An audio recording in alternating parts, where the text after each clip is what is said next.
حضور سورہ نساء میں ہے کہ پوچھا جائے گا خدا تعالیٰ کی زمین اتنی وسیع تھی تم نے ہجرت کیوں نہ کر. ٹھیک.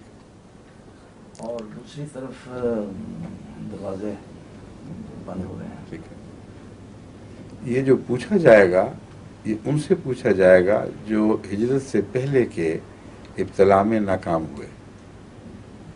دوسروں سے نہیں پوچھا جائے گا، کیونکہ حضرت صلی اللہ علیہ وآلہ وسلم کے وقت میں بھی ایسا ہوا. قرآن کریم نے بتایا کہ سوائے ان کے جو اسروا فی سبیل اللہ، جو خدا کے راستے میں گھیرے میں ہیں. اور میں نے جو آیت پچھلے جمعے میں پڑھی تھی اس میں بھی یہ مضمون تھا.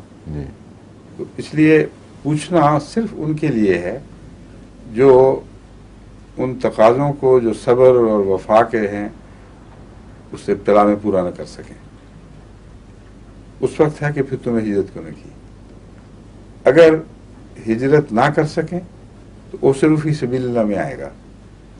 پھر ان کی دو قسمیں ہو جائیں گی. کچھ وہ جو تقاضے پورے کر سکے اور بہت ظلم برداشت کیے وہ پھر اعلیٰ درجے کے لوگ ہیں. کچھ جو نہیں کر سکے ان کے متعلق اللہ فرماتا ہے کہ وہ پھر ان کو خدا فیصلہ کرے گا کہ انہیں بخشے گا یا کیا ان سے سلوک کرے گا.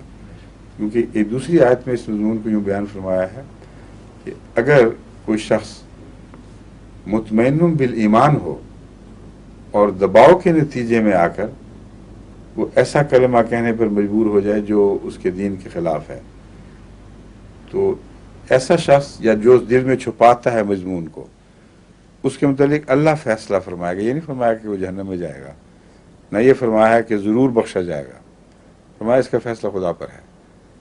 کس حد تک دباؤ تھا، کس حد تک اس کو استطاعت تھی، اور اپنی استطاعت کے تعلق میں اگر وہ دباؤ ہلکا تھا اور وہ ناکام ہو گیا تو سزا پائے گا کسی حد تک. اگر دباؤ زیادہ تھا تو پھر خدا اس کو سزا نہیں دے گا.